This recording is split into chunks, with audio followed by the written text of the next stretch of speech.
गुरु की साची निवाची प्यारी सात संगत जी, प्यार से कहना दान निरंकार जी।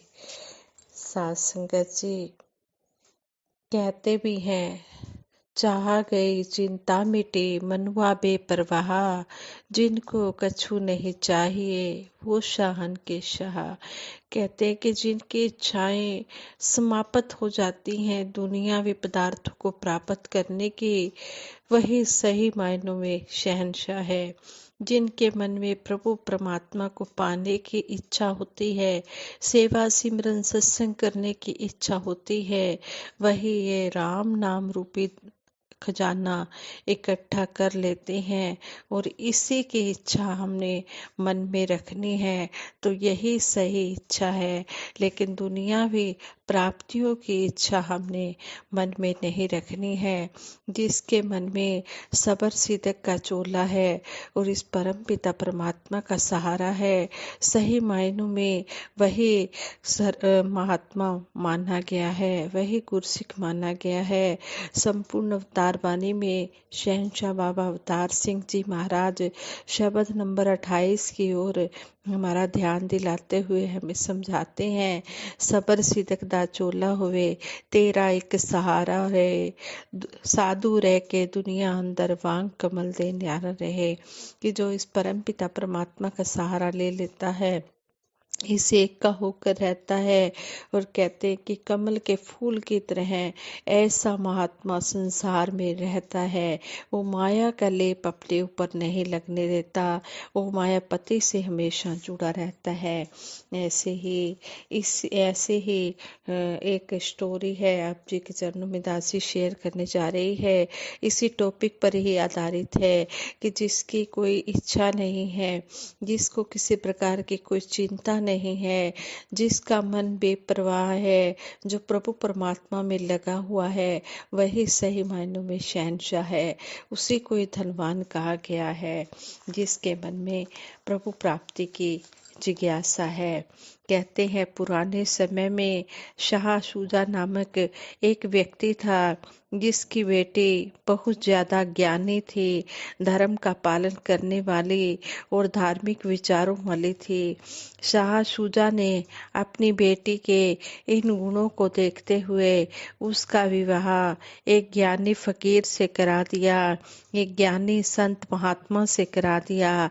शाह शुजा स्त्री शिक्षा में विश्वास करता था और उसे लगा कि अगर उसकी बेटी एक ज्ञानी संत महात्मा के साथ रहेगी तो वह अपने जीवन को अपनी इच्छा अनुसार बिता पाएगी।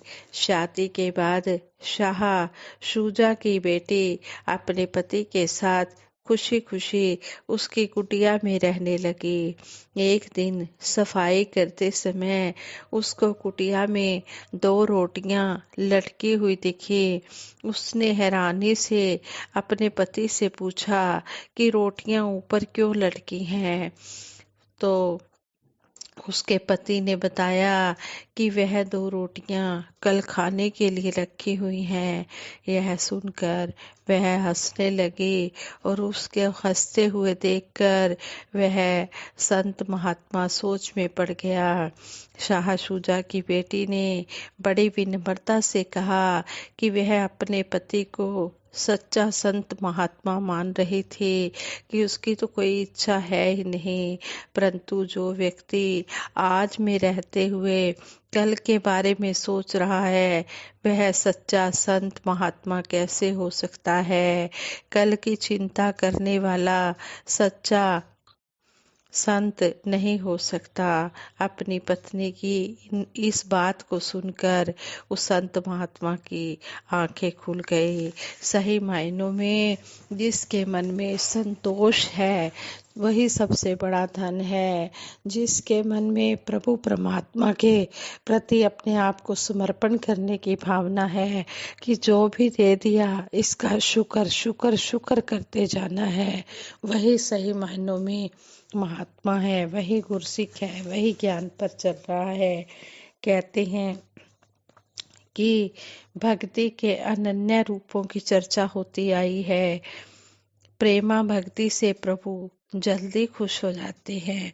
भक्तों में त्रेता युग में भरत जी, हनुमान जी, द्वापर युग में राधा रानी जी, रुक्मिणी जी, धनुर्धारी अर्जुन और इस युग में मीरा भाई जी का नाम सबसे ऊपर है। निरंकारी मिशन प्रेमा भक्ति का पोषक है। मिशन ज्ञान मार्ग के द्वारा भक्ति भरा जीवन जीने की प्रेरणा देता है। पवित्र श्रीमद् भागवत गीता का भी अंतिम सिद्धांत प्रेमा भक्ति ही है। प्रेमा भक्ति ज्ञान से विलक्षण है। ज्ञान केवल अज्ञान मिटाता है, जबकि प्रेम में आकर्षण है। ज्ञान का रस अखंड है, प्रेम का रस प्रति क्षण बढ़ने वाला है। ब्रह्म ज्ञान भक्ति का आधार है। बिना ज्ञान के भक्ति संभव नहीं है। यह ज्ञान है सतगुरु की महानता का, सतगुरु की दिव्य शक्तियों का। सतगुरु को केवल शरीर समझना भूल है। इसी शरीर से ब्रह्म ज्ञान प्रकट होता है, इसलिए इसके प्रति असीम प्रेम होना स्वाभाविक है। सतगुरु की कल्याण यात्राओं में उमड़ने वाला श्रद्धालु भक्तों का अपार समूह इस बात का प्रतीक है कि प्रेम के दिव्य स्वरूप सतगुरु का सानिध्य कितना मोहक है। प्रेमा भक्ति आत्मा का आहार है, भोजन है। सबको पता है कि सर्व संपन्न महारानी मीराबाई तीर्थाटन के दौरान जब काशी पहुंचे तो काशी नरेश ने उनका भव्य राजकीय स्वागत किया और अपने निकट आसन दिया। यहीं पर संत रविदास जी से मीराबाई की भेंट हुई और धार्मिक चर्चा हुई। संत रविदास जी की दिव्यता और निर्भयता से वह इतनी इम्प्रेस हुई कि संत रविदास जी से प्रभु का ज्ञान लेकर उनकी शिष्य बन गई। इसका रिजल्ट यह हुआ कि घोर धार्मिक, राजनैतिक और सामाजिक विरोध के बाद भी मीराबाई प्रेमा भक्ति में झूम उठी। उनकी आत्म बोध पाकर तृप्त हो गई। तब उन्होंने यही कहा कि पायो जी मैंने राम रतन धन पायो। भक्ति करते हुए मीराबाई प्रेमा भक्ति की सिर मोर बन गई। प्रेमा भक्ति की एक रोचक कहानी भी है, कथा भी है। उद्धव भगवान श्री कृष्ण जी से कहते हैं कि आपसे मिलने के लिए गोपियां तरस रही हैं, वे आत्म विभोर हो रही हैं। कभी जमुना, कभी कुंज वाटिका, कभी ब्रिज की रज को अपने हृदय से लगाकर बिलख रही हैं। यह सब मुझसे देखा नहीं जाता, आप चलिए। भगवान श्री कृष्ण जी ने कहा, गोपियां मेरी आत्मा हैं, उनसे मैं कभी अलग नहीं हुआ। गोपियों में ने प्रेम के सार को समझा है। उद्धव ने कहा, ये अटपटी बातें मेरी समझ में नहीं आती हैं। मैं ब्रिज जाऊंगा और गोपियों को निर्गुण प्रभु का ज्ञान देकर शांत करूंगा। इस पर भगवान श्री कृष्ण जी ने मुस्कुराते हुए कहा, गोपियों को मेरी ये पाती पहुंचा देना, मेरा यह संदेश पहुंचा देना। नंद बाबा की चौपाल में जब उद्धव ने कान्हा की पाती की बात खोली तो प्रेम दीवानी गोपियों ने उद्धव को चारों ओर से घेर लिया। पाती में क्या लिखा है, संदेश में क्या लिखा है, चिट्ठी में क्या लिखा है, इससे किसी का कोई सरोकार नहीं था। उनके लिए तो कान्हा की पाती है, बस इतना ही काफी था। वे छीना झपटी में टुकड़े टुकड़े हो गई। पाती को चूमती हैं, दिल से लगाती हैं। कवि रत्नाकर ने इसका बहुत सुंदर वर्णन किया है। भजै मन भावन के उद्धव के आवन के, सुषि ब्रज गावनी में पावनी जबे लगी।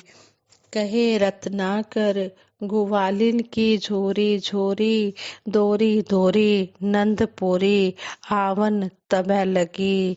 उझिक उझिक पद कंजनी के पंजनी पे पेखी पेखी पाती छाती छूनी छवै लगी, हमको लिखो है कहा, हमको लिखा है कहा, हमको लिखा है कहा, कहे सवै लगी।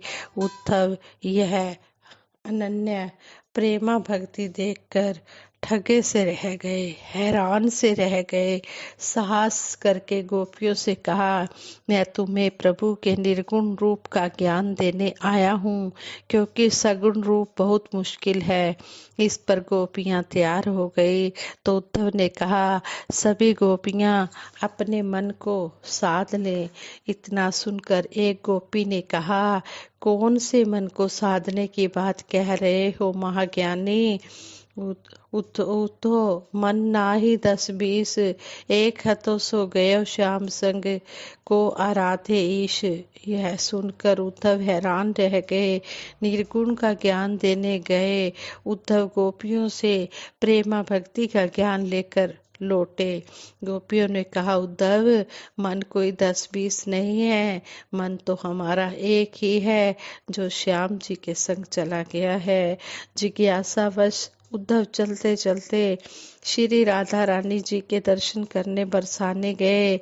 उनकी दारुण दशा देखकर उद्धव ने कहा, आप कृष्ण के विषय में इतनी व्याकुल हैं, न शरीर की सुध बुध, न खान पान की चिंता, आंखों से आंसू बह रहे हैं। श्री राधा रानी जी ने कहा, उद्धव प्यारे, श्री कृष्ण से मेरा वियोग कभी नहीं हुआ ही नहीं, मैं तो श्री कृष्ण के प्रेम में डूबी हूँ। उद्धव ने कहा, इतनी कठोर असहनीय पीड़ा में भी प्रेम का ये रूप, असहनीय पीड़ा भी प्रेमा भक्ति का यह एक रूप ही तो है। बालक को जन्म देकर माँ कितनी असहनीय पीड़ा सहती है। अरे इस पीड़ा में छिपा आनंद ही तो प्रेमा भक्ति है। श्री राधा रानी के ऐसे वचन सुनकर उद्धव भाव विभोर हो गए। प्रेमा भक्ति आत्मा और परमात्मा के बीच का संबंध है। मानस श्री रामचरित मानस में भगत श्री हनुमान जी की प्रेमा भक्ति बेजोड़ है, अनुकरणीय है, लेकिन श्री भरत जी की प्रेमा भक्ति अद्भुत है, जिसकी पुष्टि भगवान श्री राम जी के वचनों से होती है, जो वे अपने राज्याभिषेक के बाद निषाद राज को विदा करते हुए कहते हैं, जाहु भवन मम सुमिरन करेहु, मन क्रम वचन धर्म मन क्रम वचन धम्र अनुसरेहु, तुम्हें मम सखा भरत संभ्राता, सदा रहेहु पुर आवत जाता।